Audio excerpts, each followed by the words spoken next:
Here's World Health Organization list of the top 10 fattest countries, and the U.S., if you can believe this, is close to the bottom. So it's no secret that the rate of obesity has been climbing over the last 2 decades, and it's in fact prompting health officials and others to call it an epidemic. You've seen the headlines. Americans are fatter than ever.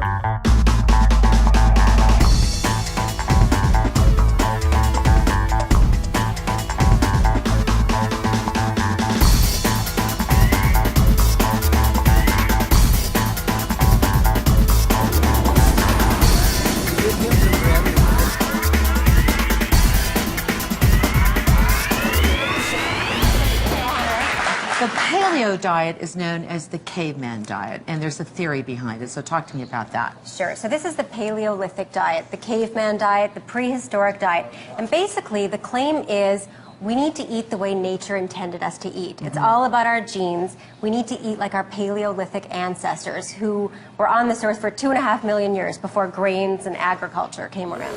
It's a good label for a good fad, and any improvement in the American diet is an excellent step. So if you take people into raw food and to what they think is paleo eating, I'm all for that. But to call it paleo and treat it as a real aspect of human diet history is a little strange, because they take you away from some things that we've had for 10,000 years and put you onto some things that require shipping it in from elsewhere. A real paleo diet, a true paleo diet, is eating from your local suppliers. I just really want to be healthier. It sounds so cliche, but I really do. I just want to be healthier, and I started to feel really tired when I would eat like fast food and stuff. It was really groggy. And then when I started doing the paleo diet with all these vegetables and everything that's really good and healthy for you, I just got more energy, and I just want to keep doing it. My name is Claudia Scott. I'm a registered and licensed dietitian, but I also have a certification in diabetes education. So with the paleo diet, it's kind of a hunter-gatherer sort of thought behind that, the diet, which too, again, allows you to eliminate a lot of things and introduce some things that are maybe a little healthier, but as a whole probably not going to be a realistic option for most, just because of all of the restrictions that are associated with having to do everything paleo. And it's pretty challenging at times to find the foods that are required for that, particularly if you're on a budget, and a lot of folks are. Oh my god, the first week it's so hard, because you're just like, it's just like you cut and you're just like, okay, well, I can't eat any junk food. So it's just like all this like clean food, like vegetables and fruits and chicken, a lot of chicken, and it's just like it's like if you go to rehab and you're like trying to detox your body. It's so hard, because you're like, oh, I just want to fry, I just want to coke, and you're just like, no, I can't. So you just really have to be determined with yourself. It really is the hardest. I want to just get right out there, because you walked in the studio and a collective gasp over how fantastic you look. I know you're doing Atkins. I'm doing Atkins. In the first 6 weeks, I lost 23 pounds. Then I went to 30 pounds I lost. And then Christmas came. And then I put on 5 pounds. It happens. But let me tell you, I am now back in my jeans. Are these the skinny jeans? Skinny that we jeans. all keep and Oh hope? yeah, I'm back in them again, and I've lost that 5 pounds, so I'm back where I was. But it's so livable, Yeah. you know. It's a lifestyle change. My name is Kyle, and I chose the Atkins diet. I've been on it before, and it worked well for me, and so that's why I chose it. Generally, a leaner meat is preferred, but any sort of meat product is fine, and then 2 or 3 servings of vegetables that are high in dietary fiber.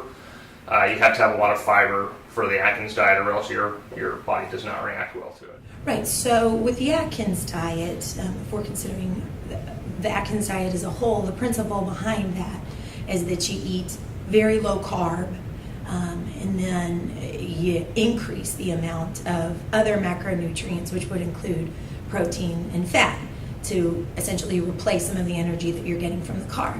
And that puts you in a state of what's called ketosis, and those ketone bodies are used as energy instead of what would usually be used as energy, which is the carbohydrate.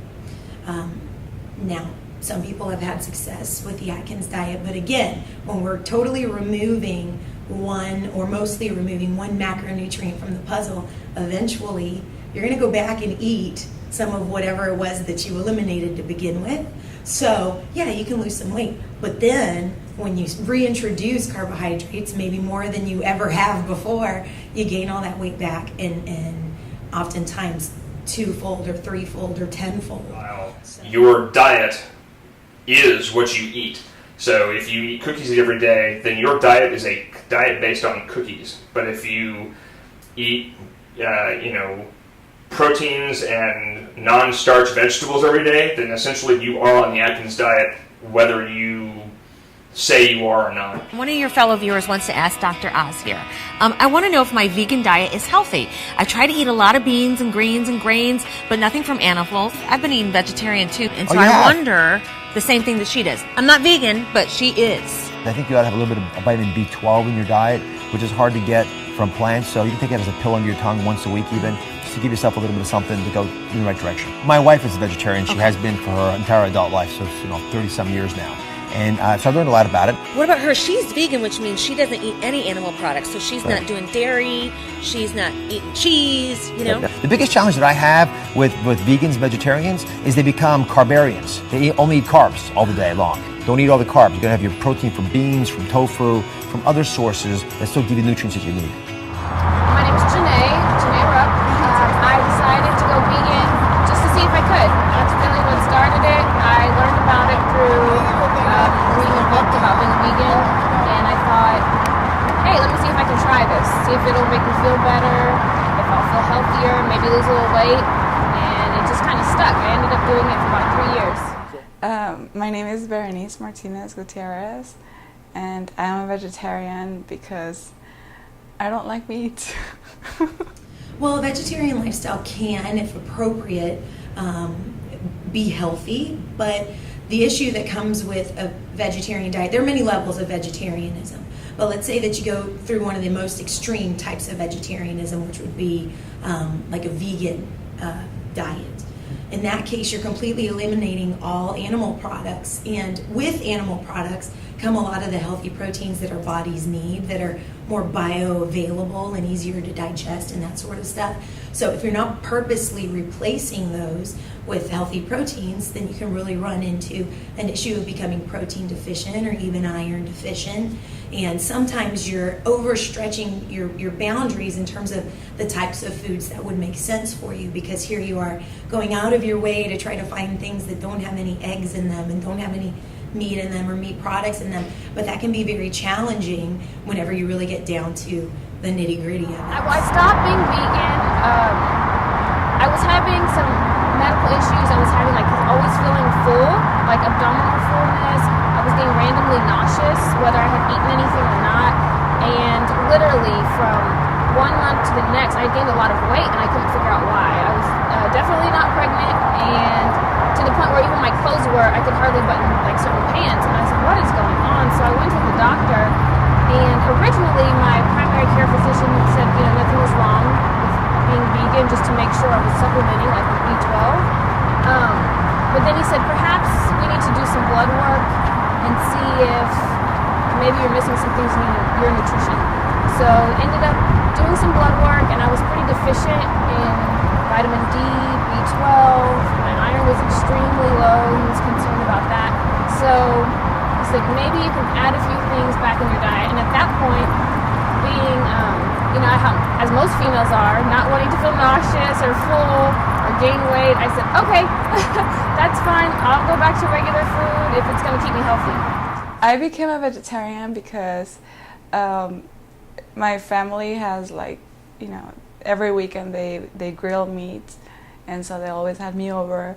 But one day I just realized the meat, when I ate the meat, it didn't make me feel good. I always felt really bloated, or it took me a long time to digest the meat, and I was always opting for the guacamole rather than meat, or whatever sides they had. And then for some time I stopped eating beef and pork, and I was only eating chicken and seafood, of course. but then even the chicken, I just didn't like, you know, how I felt when I ate it. I think if I was going to do like a protein-based diet, I would probably slant more towards paleo than Atkins. You can live a healthy lifestyle on a vegan diet, but you have to know how to do it, not just say, oh, I'm going to be a vegan and start that process without getting any counseling from a dietitian or a medical health professional. It's not for everyone, I don't think. I think that everybody should find what works for their specific body. I don't think that everybody should be a vegetarian if they don't feel that that's right for them. But I think that it's worth a try because it made me feel a whole lot better. So the longer I'm on the diet, the less I crave the sugar, and the fact that I have, if I do decide to binge, I will go from feeling very, very good to feeling absolutely sick and terrible in a very, very short amount of time. So, so if I've been on the diet for a while and I decide to, you know, eat some cookies one day, I will feel absolutely horrible that day because of the intake of sugar is going to immediately affect my body. It's a matter of less than an hour. I will start feeling really, really bad, and that helps cut down on, you know, helps me mentally combat the cravings. You're not supposed to have caffeine, but I've always had coffee since I was 3, so that's bad. I love it. I have it every day, so that's the one thing I will not give up is coffee. Okay. There's one thing, which is ice cream. I love ice cream, and it has milk in it, but that's not really. I mean, in my case, because I don't consume dairy products, I am lactose intolerant. So I'll have an ice cream, but I have to make sure that I'm real close to home. You know, I'm not gonna have one when I'm out with friends or when I'm going to have one on my way home. You can be lactose intolerant, you can be gluten intolerant, and being lactose intolerant and having an allergy to lactose are two different things, and so is, you know, having a gluten intolerance and having an allergy to gluten. There are lots of different levels to the sensitivities that folks may have, but those are very real, and oftentimes when you eliminate the issue, so for example, if you get rid of milk or anything that has lactose in it, generally you're going to start feeling better if you have a lactose intolerance, which would be the same thing for a gluten intolerance. As much as I love cheese and ice cream and all of that, I still don't totally believe dairy is the best thing for, like I said, for our digestive tract. So I don't know how I feel about that. My suggestion for a diet would be not to go on a diet, to eat healthy, make the healthiest choices that you can, have a variety of foods, and also always, which is a piece that sometimes gets put aside, there needs to be a physical activity component. You can't do one without the other. Living a healthy lifestyle is living a healthy lifestyle. So eating well, exercising, taking care of your body, that would be my recommendation.